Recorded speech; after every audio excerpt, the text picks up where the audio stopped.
अस्सलाम वालेकुम, कैसे हैं आप सब? उम्मीद है सब खैरियत से होंगे। मैं भी बिल्कुल ठीक ठाक हूँ जी। तो हम किस क्लास में मौजूद हैं? उर्दू की क्लास में।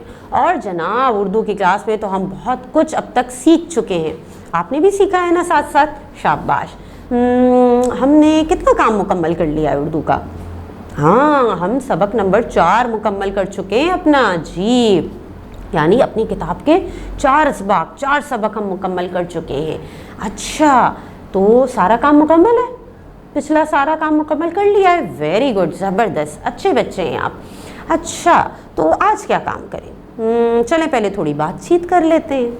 आपको पता है, कभी आपने ये सुना है? सुना तो ज़रूर होगा, क्योंकि मुझे पता है आजकल हर बच्चे को, सबको जो है ना वो जस्तजू रिसर्च का बहुत शौक़ है। लोग मालूमात इकट्ठी करना चाहते हैं, दुनिया के बारे में पता करना चाहते हैं।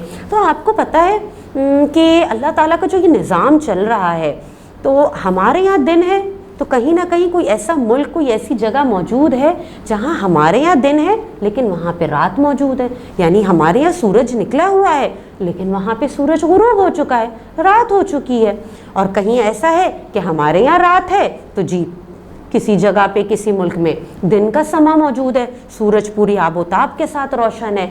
और आपको पता है कुछ जगहें तो ऐसी हैं जहाँ सूरज निकलता ही नहीं है। बहुत कोल्ड कंट्रीज, ठंडे इलाके मौजूद हैं जहाँ सूरज ही नहीं निकलता भाई। और बहुत सी ऐसी भी जगहें हैं जहाँ सूरज गुरूब ही नहीं होता। क्या कुदरत के शाहकार हैं। कुदरत को समझना आसान नहीं है, बहुत कुछ आप जानना, आप ढूंढना शुरू करें ना, जस्तजू शुरू करें तो आपको ऐसी ऐसी चीज़ें मिलेंगी, ऐसी ऐसी चीज़ें कुदरत के बारे में पता चलेंगी कि हमारी अक्ल दंग रह जाती है। तो ऐसे भी कुछ इलाके, कुछ मुल्क मौजूद हैं जहाँ सूरज निकलता ही नहीं है, कुछ ऐसे हैं जहाँ पे सूरज गुरूब ही नहीं होता, हर वक्त दिन का समा होता है। कभी सुना है इससे पहले? नहीं सुना? अब ज़रूर सर्च कीजिएगा। अच्छा, तो चलिए ये तो हो गई कुछ बातचीत हमारी। अब मुझे ये बताइए कि आज हमने क्या काम करना है। आज हम अपनी किताब का सबक नंबर 5 यानी चैप्टर नंबर 5 स्टार्ट करेंगे। ठीक है, तैयार हैं आप सब? गुड। और हमारे सबक का नाम क्या है? जी, हमारे सबक का नाम है जहां सूरज गुरूब नहीं होता। क्या नाम है? जहां सूरज गुरूब नहीं होता। फिर पढ़िए सबक का नाम, जहां सूरज गुरूब नहीं होता। ये हमारे सबक का नाम है। अब जब हम सबक नया शुरू करते हैं तो क्या काम करते हैं? जल्दी से बताइए। 4 सबक मुकम्मल कर चुके हैं, अब तक तो समझ में आ गया होगा। क्या सीखना चाहिए सबसे पहले? जी, नए अल्फाज। यानी इस सबक से कुछ नए अल्फाज हमें सीखने चाहिए। ठीक है, तो फिर तैयार हैं आप नए अल्फाज सीखने के लिए? आपको पता है ना, हम नए अल्फाज सीखेंगे, उनके मतलब समझेंगे, फिर उन पे जुमले भी बनाएंगे। और ये सारा काम अपनी कॉपी पे भी करना है। अल्फाज लिखने हैं, उनके जुमले बनाने हैं। ठीक है, और फिर अपने काम की तस्वीर अपने टीचर को भी सेंड करनी होती है। तो चलें फिर साथ साथ काम करते हैं। देखिए हमारे पास पहला नया लफ्ज़ कौन सा है? अच्छा जी, पहला मेरे पास जो लफ्ज़ है जो इसी सबक से लिया गया है वो है सूनी। सूनी क्या है? सूनी। सूनी का मतलब क्या होता है? सूनी का मतलब होता है सुनसान, गैर आबाद, सन्नाटा होता है ना जहाँ सुनसान, वो सूनी कहलाती है। हम कहते हैं ना आज हम फ़ज़ा बहुत सूनी हो रही है, बहुत खामोश हो रही है, या ये गली बहुत सूनी है, सुनसान है। ठीक है, तो अब ये लफ्ज़ है सूनी, इस पे हमें जुमला बनाना है। क्या जुमला बनाएं? सोचिए ज़रा। हम ये जुमला बना लेते हैं।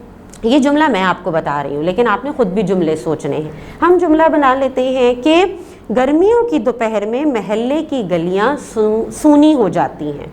ऐसे ही होता है ना, आप गर्मियों के मौसम में देखें बाहर सन्नाटा हो जाता है, गलियों में सूनी हो जाती हैं गलियाँ। तो हमने ये जुमला बना लिया कि गर्मियों की दोपहर में महल्ले की गलियाँ सूनी हो जाती हैं। ठीक है, ये जुमला समझ में आया। अब आपके जहन में जो जुमला आए सूनी पे वो आप बना लीजिएगा। ठीक हो गया जी। अगला लफ्ज़ है मेरे पास जज़ीरा। क्या है? जज़ीरा। फिर पढ़िए, जज़ीरा। शाबाश। जज़ीरा का क्या मतलब है? जज़ीरा का मतलब होता है खुश्की का वो हिस्सा जिसके चारों तरफ पानी हो। ठीक है, जज़ीरा होता है जो बीच में है और उसके चारों तरफ पानी है। اب اس پہ جملہ ہم کیا بنائیں؟ میرے ذہن میں اس پہ جملہ آیا جو میں نے بنا لیا وہ یہ کہ کراچی شہر کے قریب ایک خوبصورت جزیرہ ہے. ٹھیک ہے، کراچی شہر کے قریب ایک خوبصورت جزیرہ ہے. اب یہ جملہ بھی ہم نے بنا لیا. آپ نے خود بھی بنانا ہے اس پہ جملہ، جی یاد رکھیے گا. اچھا، اگلا لفظ ہمارے پاس ہے لامحدود. کیا ہے؟ لامحدود. پھر پڑھیے لامحدود. لامحدود کا مطلب کیا ہوتا ہے؟ جس کی حد نہ ہو، بے انتہا. ٹھیک، اچھا کیا چیز لامحدود ہے جس کی کوئی حد نہ ہو؟ کیا ہے؟ اللہ کی رحمت لامحدود ہے. ٹھیک ہے نا، یا اللہ کی طاقت لامحدود ہے. یہ جملہ ہم بنا سکتے ہیں کہ اللہ کی طاقت لامحدود ہے. آپ جملہ بنا سکتے ہیں اللہ تعالیٰ کی جتنی نعمتیں ہیں وہ لامحدود ہیں، اللہ تعالیٰ کی رحمت لامحدود ہے. ٹھیک ہے، یہ سب ہم جملے بنا سکتے ہیں. اچھا، پھر آپ کے پاس لفظ ہے صناعی. کیا ہے؟ صناعی. پھر پڑھیے صناعی. صناعی کا کیا مطلب ہوتا ہے؟ صناعی کا مطلب ہوتا ہے کاریگری، ہنر.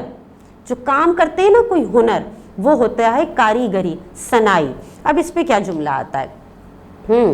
اس پہ میرے ذہن میں جملہ آیا کہ بادشاہی مسجد ماہرین تعمیرات اور مزدوروں کی صناعی کا عمدہ نمونہ ہے.